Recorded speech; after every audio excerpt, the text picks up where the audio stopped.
everyone, this is me Aman and welcome to Editorial 360। तो जैसा कि थंबनेल देखकर आप समझ गए होंगे कि आज हम डिस्कस करने वाले हैं साइंस एंड टेक्नोलॉजी।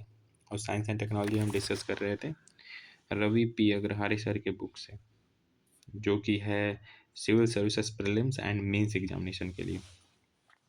तो यहाँ पर हम डिस्कस कर रहे हैं यूनिट फर्स्ट है science and technology in India. उसका चैप्टर नंबर 1 हम डिस्कस कर रहे हैं, development of in science and technology in the past, present and future. तो जो साइंस एंड टेक्नोलॉजी में जो विकास हुआ है उसका पास्ट में, प्रेजेंट में और फ्यूचर में क्या इसका स्कोप है, उसको हम डिस्कस करेंगे। तो उससे पहले हम जान लेते हैं कि साइंस एंड टेक्नोलॉजी होता क्या है। साइंस एंड टेक्नोलॉजी क्या होता है? तो science is a systematic and empirical activity that helps understand the physical world. Science जो है एक तरीके की ऐसी पढ़ाई होती है, ऐसी स्टडी होती है जिसके द्वारा हम जो फिजिकल वर्ल्ड है, ठीक है, जो भौतिक विश्व है उसके बारे में हम जानकारी प्राप्त करते हैं। साइंस जो होती है एक थ्योरेटिकल नॉलेज होता है, मतलब जिसके ज़रिए हम थ्योरेटिकल नॉलेज हम गेन करते हैं। उसी की सहायता से हम नए नए टेक्नोलॉजी का निर्माण करते हैं, टेक्नोलॉजी का इस्तेमाल करते हैं। जैसे टेक्नोलॉजी क्या होता है? टेक्नोलॉजी एक प्रैक्टिकल एप्लीकेशन होता है साइंटिफिक नॉलेज का, जो हमने साइंस के द्वारा जो ज्ञान प्राप्त किया, उसको अर्जित किया, उसके द्वारा हम नए नए टेक्नोलॉजी बनाते हैं और उसका हम प्रैक्टिकली हम उसका उपयोग करते हैं। फॉर एग्जांपल कैसे? जैसे यहाँ पर डिस्कवरी ऑफ इलेक्ट्रिसिटी हो गया, यानी जो विद्युत है उसकी खोज हुई। तो विद्युत की खोज क्या हो गया? विद्युत की खोज एक विज्ञान है। Discovery of electricity is science. But जो ये साइंस की खोज हुई है, जो इलेक्ट्रिसिटी की खोज हुई साइंस के द्वारा, उसके द्वारा नए नए बल्ब बनाए गए, फैंस बनाए गए, मशीन्स बनाई गई। तो ये क्या हो गया? ये टेक्नोलॉजी का एक इस्तेमाल हो गया। और ये जो साइंस है उसका हम डेली जो एवरीडे लाइफ है उसमें हम यूज करते हैं, डेली लाइफ में हम इसका इस्तेमाल करते हैं। तो ये जो साइंस है उसका हम डेली लाइफ में यूज करते हैं, हर एक सिंगल मोमेंट में, हर एक क्षण में हम इस साइंस एंड टेक्नोलॉजी का हम विज्ञान और प्रौद्योगिकी का हम इस्तेमाल करते हैं। जैसे कि मोबाइल फ़ोन हो गया जिस पर आप पढ़ रहे हो, इंटरनेट हो गया जिस पर आप देख रहे हो चीज़ों को, कंप्यूटर्स हो गया, और ट्रांसपोर्टेशन यानी यातायात के जो साधन हो गए जैसे कि कार, ट्रेन, एरोप्लेन, ये सब वगैरह हो गए। मेडिकल फैसिलिटीज़ हो गए जैसे एक्स-रे, एमआरआई, वैक्सीन्स हो गए। एग्रीकल्चर में फर्टिलाइज़र्स हो गए, नए-नए फर्टिलाइज़र्स जो आए थे, हाइब्रिड जो फर्टिलाइज़र्स हैं अब वो सारे। न्यू मशीन्स हो गए।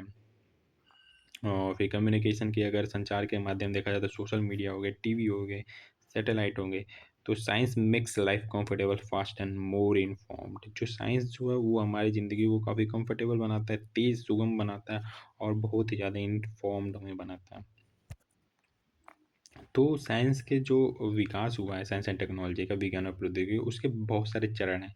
एंशिएंट इंडिया में, मेडिवल इंडिया में, मॉडर्न टाइम में जो नए-नए जो विकास हुए हैं तरीके के, उनके बारे में हम डिस्कस करेंगे। तो एंशिएंट इंडिया प्राचीन काल में बात किया जाए तो प्राचीन काल में जो जीरो का कॉन्सेप्ट है वो आया था, डेसिमल सिस्टम जो आया था, वो सारे आए थे। आयुर्वेदा, सर्जरी के लिए सुश्रुत नाम का जो चिकित्सक थे वो काफ़ी फेमस थे एंशिएंट काल में।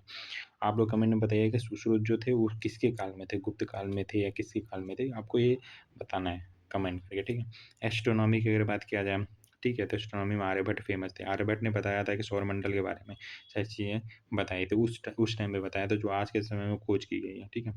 इसी तरह मेडिवल इंडिया ने मध्यकालीन अगर भारत के बारे में बात किया जाए तो ग्रोथ इन मैथमेटिक्स, मैथमेटिक्स में कैसे विकास हुआ, मेटलर्जी, ठीक है, धातु विज्ञान जो हो गया उसमें कैसे हुआ, कैसे-कैसे क्या मेटलर्जी थी उस टाइम पे। जैसे आयरन पिलर हो गया दिल्ली का, ऐसा कहा जाता है कि आयरन पिलर जो दिल्ली का है उसमें आज तक जंग नहीं लगा है। तो ऐसे क्या इसमें टेक्नोलॉजी थी उस टाइम के बारे में। एडवांसेस इन आर्किटेक्चर थी, जो उस टाइम की जो आर्किटेक्चर थी, स्थापत्य था, जैसे कि ताजमहल हो गया और भी जो बहुत सारे राजा महाराजाओं ने बनाए थे, वो मेडिवल टाइम का, उसके बारे में हम स्टडी करते हैं। ये एंशिएंट हो गया, मिडवल हो गया, ओके। अब इसके बारे में हम बात करेंगे मॉडर्न इंडिया पोस्ट इंडिपेंडेंस का। तो मॉडर्न इंडिया का पोस्ट इंडिपेंडेंस में बात करें तो इसके 3 फेजेज़ हैं। पहला फेज है 1947 से 1967, सेकंड फेज है 1967 से 1987 एंड थर्ड फेज इज़ 1987 से प्रेजेंट टाइम तक। तो अब पहला अगर फेज अगर हम डिस्कस करें तो पहला फेज ये है कि focus on basic industries and institutions, ISRO, IITs. तो जैसा कि आपने अगर पंचवर्षीय योजना पढ़ा होगा तो उसमें जब फर्स्ट फेज आता है उन सारी चीज़ों में, तो उसमें सबसे पहले हमने इंडस्ट्रीज़ पे फ़ोकस किया था, इंस्टीट्यूशंस पे फ़ोकस किया था, नए-नए इंस्टीट्यूशन बने थे। इसरो हो गया, आईआईटीज़ हो गया, ठीक है? नीट्स के कई सारे इंस्टीट्यूशंस वगैरह बने थे, तो ये सारे फर्स्ट फेज़ में फ़ोकस किया गया था। सेकंड फेज़ में हमने क्या फ़ोकस किया था, 1967 से 1987 तक ग्रीन रिवॉल्यूशन आया था, आपने पढ़ा होगा ग्रीन रिवॉल्यूशन, हरित क्रांति के जनक कौन है भारत में? तो एमएस स्वामीनाथन है। न्यूक्लियर रिसर्च प्रोग्राम जो भाभा जी थे वो उन्होंने शुरू किया था ये। अब इसके बाद स्पेस में डिफरेंट टाइप के रिसर्च हो गए थे, ठीक है? और फिर थर्ड फेज़ अगर हम बात किया जाए तो 1987 से प्रेज़ेंट टाइम तक का है। तो इसमें क्या-क्या आते हैं? आईटी रिवॉल्यूशन, ठीक है? इंफ्रास्ट्रक्चर जो आईटी जो हो गया, वो उसमें रिवॉल्यूशन आया था, क्रांति आई थी। इंफॉर्मेशन टेक्नोलॉजी, सैटेलाइट हो गया, सैटेलाइट्स में, इंटरनेट में, डिजिटल इंडिया यानी जो डिजिटल इंडिया जो मोदी जी द्वारा चलाया जा रहा है, वो सारे भी इनमें इंक्लूड होता है। एआई हो गया, रोबोटिक्स हो गया, ठीक है? ये सारी चीज़ें थर्ड फेज़ के अंदर बताई है। ये थर्ड फेज़ जो है वो 1987 से अभी प्रेज़ेंट टाइम का है, ठीक? और इस बुक में ग्रेट साइंटिस्ट के बारे में भी बताया गया, तो इस ग्रेट जो साइंटिस्ट हैं उनके बारे में हम डिस्कस कर लेंगे। सबसे पहले सीवी रमन। सीवी रमन जी जो थे उनको नोबेल प्राइज़ भी मिला था, जिन्होंने रमन इफ़ेक्ट दिया था, ठीक है? इनको नोबेल प्राइज़ दिया गया था। होमी होमी भाभा जो थे ये न्यूक्लियर प्रोग्राम जो था उसके जनक माने जाते हैं, ठीक है? इसकी शुरुआत उन्होंने ही किया था, न्यूक्लियर प्रोग्राम जो हमारा है। एपीजे अब्दुल कलाम जी के बारे में आप जानते हैं, मिसाइल मैन ऑफ इंडिया, इन्होंने अग्नि मिसाइल वगैरह दिया था, तो ये आते हैं। और एक हैं Vikram Sarabhai, father of Indian space programme, mention in a key names briefly in a video, ठीक। तो विक्रम साराभाई जो थे इंडियन स्पेस प्रोग्राम याद रखिएगा, तो विक्रम साराभाई थे। और यहाँ पे होमी भाभा जी क्या थे, होमी भाभा जो थे इंडियन न्यूक्लियर प्रोग्राम के जो थे जनक थे। और इस बुक में एक और टॉपिक दिया है, brain drain and brain gain. तो ब्रेन ड्रेन क्या होता है? ब्रेन ड्रेन हम उसको कहते हैं कि जो हमारे जो साइंटिस्ट हैं, ठीक है? उनको वो जब यहाँ पर पढ़ाई-लिखाई करके विदेश में चले जाते हैं, ठीक है? वो जब अच्छी अपॉर्चुनिटी मिलती है यहाँ पर, यहाँ से अच्छा पैकेज जब उनको विदेशों में मिलता है, तो ये भारत छोड़ के वो विदेश में चले जाते हैं और अपना जो भी ज्ञान अर्जित किए हैं, वो उसका इस्तेमाल वो दूसरे देशों के लिए करते हैं, तो इसको हम ब्रेन ड्रेन कहते हैं, ठीक? जबकि गवर्नमेंट जो है डिफरेंट टाइप की इनिशिएटिव चलाती है। Government is encouraging them to return to India, ठीक है? वो जो बाहर चले गए थे साइंटिस्ट, उनको वापस बुलाने के लिए बहुत सारी इंसेंटिव्स वगैरह चलाती है गवर्नमेंट, ठीक है? अच्छी अपॉर्च्युनिटी देने की कोशिश करती है, तो जो हम साइंटिस्ट वापस चले गए, तो वापस लाने की जो कोशिश कर रहे हैं, उसी को हम ब्रेन गेन कहते हैं, ओके?